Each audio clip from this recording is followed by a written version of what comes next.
امریکی صدر 2 روز سے یہ کہہ رہے ہیں کہ انہوں نے آبنائے ہرمز میں تمام جو بارودی سرنگیں تھیں ان کا صفایا کر دیا، صاف کر دی۔ ایران کی جو موجودہ رجیم ہے وہ بھی اس بات کو ایکسیپٹ کر رہی ہے۔ صورتحال کسی حد تک امن کی جانب گامزن ہے آبنائے ہرمز میں۔ دوسری جانب پاکستان، سعودی عرب اور ترکی کے مابین ایک پیکٹ ہوا ہے جسے مطلب پوری دنیا میں بہت ہی تحسین کی نظر سے دیکھا جا رہا ہے، اور وہ لوگ جن کے لیے شاید یہ کوئی خوشائن بات نہیں ہے وہ بھی اس پر تبصرہ کرتے نظر آتے ہیں۔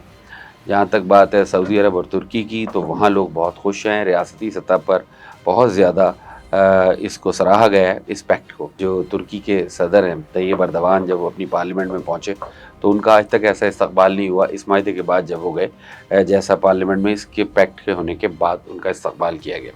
اب یہ ڈیفنس پیکٹ ہے، نارملی ہر آدمی یہی انڈرسٹینڈنگ یہ ہے کہ تینوں ملکوں کے درمیان نیٹو کی طرز کا ایک الائنس ہوگا جس میں ایجپٹ بھی شامل ہو جائے گا، بعد میں بحرین بھی آ جائے گا، یعنی 14 کے قریب اسلامی ملک ہیں جو اس میں ایڈ ہو جائیں گے، ایک اسلامک نیٹو بن جائے گی۔ بہت سارے لوگ اس کو اپنے اپنے انداز میں الیبریٹ بھی کر رہے ہیں، اور کچھ کا کہنا ہے یہ ذوالفقار علی بھٹو نے جو یہاں پہ اسلامک سمٹ کروائی تھی یہ اس طرز کا پیکٹ ہے، کچھ کا کہنا یہ ہے کہ یہ پیور ڈیفنس پیکٹ ہے۔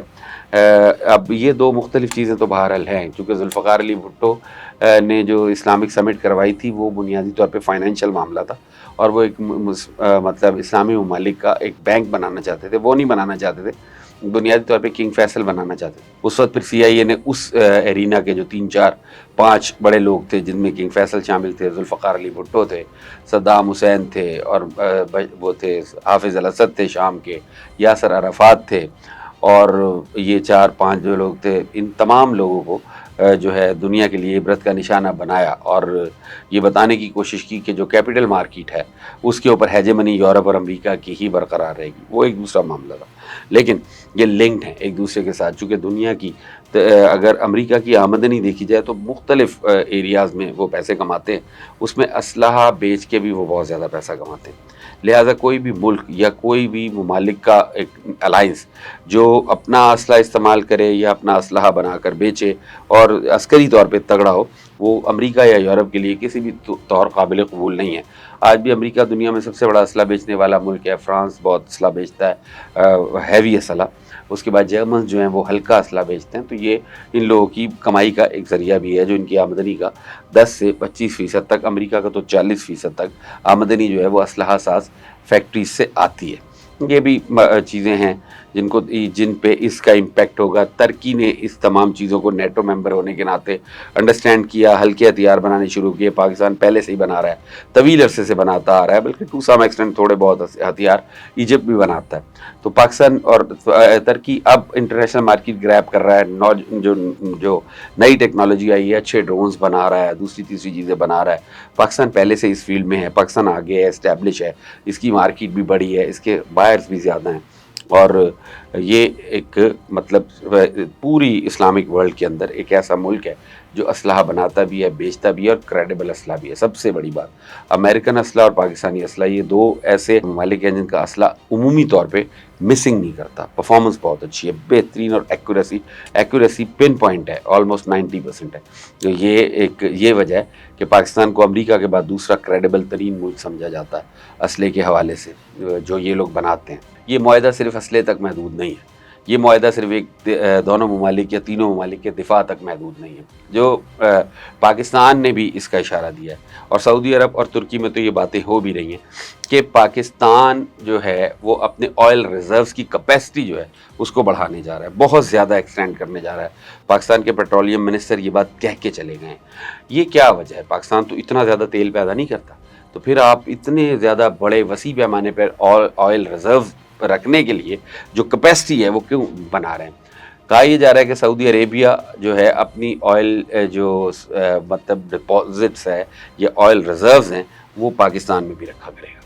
آرامکو جو ہے وہ یہاں پہ جو ان کی سب سے بڑی ریفائنری ہے وہ یہاں پہ ایک ریفائنری بنائے گی۔ یہ بات تو پہلے ہی طے شدہ ہے، دونوں ملکوں کے درمیان معاہدہ بھی ہوا ہے کہ گوادر میں ایک ریفائنری بنے گی جہاں آئل ریفائن کیا جائے گا، پھر وہیں پہ سٹور کیا جائے گا، اور وہ اس کی بنیادی وجہ یہ ہے کہ ایران اور اسرائیل ان دونوں ممالک نے گلف کو ایک ہاٹ پوائنٹ بنایا ہوا ہے، اور وہاں پہ چونکہ ملک ساتھ ساتھ ہیں، بہت نزدیک ہیں، رقبہ چھوٹا سا ہے، یہ 7 ممالک ہیں، ایک ہلکی سی ماچس کی تیلی بھی پھینکی جائے تو دوسری جگہ آگ لگ جاتی ہے. And where there is fuel there is fire. چونکہ وہاں پہ آئل ہے، وہاں پہ گیس ہے، تو وہ آپ ہلکی سی تیلی پھینکیں تو وہاں آگ لگ جاتی ہے. اسی بات پہ ایرانی جو ہیں وہ شور مچاتے ہیں، ہمارے ہاں جو ان کے حمایتی ہیں وہ بھی کہتے ہیں دیکھیں جی ایران نے ڈرون چلا دیا، دیکھیں جی میزائل چلا دیا. وہ جناب وہ 12 ربیع الاول پہ چلنے والا پٹاخہ بھی چلائیں گے تو تیل میں تو وہ آگ لگا ہی دے گا. تو یہ مسئلہ ہے. تو یہ معاہدہ جو ہے اس کے نتیجے میں پاکستان جو ہے وہ دفاع تو کرے گا ہی سعودی عرب کا، اور سعودی عرب اور ترکی دونوں ایسے ممالک ہیں، پاکستان ہی نے ٹرین کیا ہے سعودی عرب کو، اور ترکی اپنے طور پہ ان کی ایک مطلب ایک اچھی ڈیفنس دفاعی جو ہے نا اہلیت اور قابلیت اس کا حامل ملک ہے، اس میں کوئی دو رائے نہیں ہے. اور عرب جو ہیں وہ بنیادی طور پہ گراؤنڈ فائٹرز ہمیشہ سے اچھے رہے ہیں، گھڑ سواری کے زمانے سے یا اونٹ کے زمانے سے یا اس سے پرانے زمانے سے زمین پہ جنگ لڑنے جھگڑنے کے ماہر ضرور ہے، فزیکل اسالٹ کرنے کی ایبلٹی رکھتے تھے، لیکن جو ٹیکنالوجی ہے اس کے ساتھ روشناس کروا کے اور پھر اس میں مہارت وہ پاکستان نے انہیں دی ہے. اور وہ چونکہ دنیا میں اور کسی سے رابطہ بھی نہیں کرتے، اور پاکستان اس معاملے میں چونکہ دنیا میں سب سے آگے بھی ہے، سو وی ہیو ڈن اٹ. تو یہ تو ایک معاملہ ہے، اور پاکستان کی اپنی بھی جو ملٹری آرسنل ہے اس سے ساری دنیا واقف ہی ہے. لیکن یہ ملٹری آرسنل یا دونوں ممالک کے دفاع کی بات نہیں ہے، یا تینوں ممالک کے دفاع کا معاملہ نہیں ہے. تینوں ممالک اپنی اپنے بینیفٹس اس میں لیں گے. ترکی جو ہے اس کا اس میں اپنا انٹرسٹ ہے، وہ اسلامک امہ کا لیڈر بننا چاہتا ہے، اس کے ساتھ ساتھ اس کا اسلحہ وسلح بھی بکے گا، اور ایک 14-15 ممالک آئیں گے، اس میں اس کا کی رول ہوگا. تو وہ جو ایک مائنڈ سیٹ ہے کہ میں اسلامک امہ کا لیڈر بنوں، یا جو وہ پرانا سلطنت عثمانیہ والا ذہنیت ہے وہ اس کے تحت اس میں شامل ہے. سعودی عربیہ جو ہے وہ گلف کے اندر جو ہیٹڈ سچویشن ہے اس سے تھوڑا باہر نکلنا چاہتا ہے. پاکستان ویسے اسلامک ورلڈ کا لیڈر ہے. ان تمام چیزوں سے بڑھ کے جو پاکستان کو بینیفٹ، اور یہاں بہت سوال کیا جاتا ہے. ایک تو پہلی بات ہے ہمارے ہاں چیزوں کو کنفیوز کر دیتے ہیں لوگ، اس کی وجہ یہی ہے کہ جو سوال کرنے کی اجازت تو سب کو ہوتی ہے، لیکن یہ ضروری نہیں ہے کہ ہر بندے کا سوال جو ہے وہ پرفیکٹ ہو یا جواب طلب ہو. یہ بھی امپورٹنٹ بات ہے. پاکستان میں لوگ بات یہ کرتے ہیں، بہت سارے لوگوں نے بات کی کہ یہ دفاعی معاہدہ ہوا ہے تو اس میں پاکستان کے فائنانسز بھی بڑھنے چاہیے. کیوں بھائی؟ وہ پاکستان کے بینکوں میں پیسے رکھیں گے یا تمہیں روٹی کھلائیں گے؟ مطلب ہر بات پہ مانگنے کی عادت وہ اس خطے کے لوگوں کی ہمیشہ سے رہی ہے، وہ پرانی بات، وہ نئی بات نہیں ہے. ایشو یہ نہیں ہے. مسئلہ ہے کہ اس میں پاکستان جو گین کر رہا ہے، وہ اول تو گین کی بات نہیں ہے، ایک دفاع ہے، وہ سب نے آپس میں مل کے ہی کرنا ہے. 3 ملک ہیں، کل 15 ہو جائیں گے، 20 ہو جائیں گے. اور لیکن اس میں پاکستان کو جو بینیفٹ ملنے جا رہا ہے وہ یہ ہے کہ یہاں پہ ہماری آئل ریزروز کی جب کیپیسٹی بہت زیادہ بڑھ جائے گی تو پاکستان کی اہمیت بھی بہت زیادہ بڑھ جائے گی.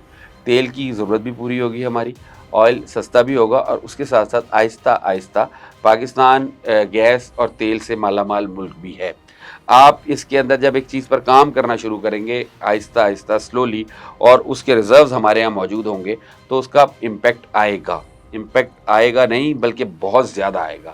اور اس بات میں یہ کوئی خفیہ بات نہیں ہے کہ 3 ملکوں نے بیچ میں بیٹھ کے خفیہ طور پہ یہ ڈیسائیڈ کر لیا. نہیں، علی پرویز ملک یہ بات کہہ کر گئے. انہوں نے یہ بات کہی ہے کہ ہم پاکستان کے جو تیل کے ذخائر ہیں ان کو رکھنے کی جو استعداد ہے اس کو کئی گنا بڑھانے جا رہے ہیں. یہ کئی گنا نہیں، یہ کئی 100 گنا بڑھائی جائے گی. چونکہ آرامکو کا تیل یا سعودی عربیہ کا تیل یا ایون کچھ ٹو سم ایکسٹینٹ ایران بھی ہو سکتا ہے یہ کرے، تو وہ جو آئل ہے وہ یہاں پہ جب ہم رکھیں گے تو اس کی گنجائش بہت زیادہ ہونی چاہیے. اس کے بعد پھر ایک اور بھی چیز ہے جو آنے والے دنوں میں ڈیسائیڈ ہوگی، ابھی اس کے بارے میں ہم کچھ کہہ نہیں سکتے، لیکن ہوگی ایز پر پاکستان پالیسی، یا جو پاکستان جس طرح چاہتا ہے اور سعودی عرب جیسے چاہتا ہے. یمن میں جو حدیدہ کی بندرگاہ ہے وہاں سے حوثیز جو ایران کا آئل ہے وہ بلیک میں بیچتے ہیں، اور اس کا سب سے بڑا بائر جو ہے وہ ترکی ہے. اس کا بھی معاملہ کچھ پاکستان کی طرف ہی آئے گا. لہٰذا یہ معاہدہ ایسا نہیں ہے، یہ صرف میزائل چلانے کی حد تک نہیں ہے، اس میں فائنانسز انوالو ہیں. ان پاکستانی لوگوں کے لیے بتا رہا ہوں کہ اس میں فائنانسز انوالو ہیں جن کا چکر یہ ہوتا ہے کہ مفت پر ہی لگ جائے، روٹی بھی ہمیں کوئی آ کے کھلا جائے.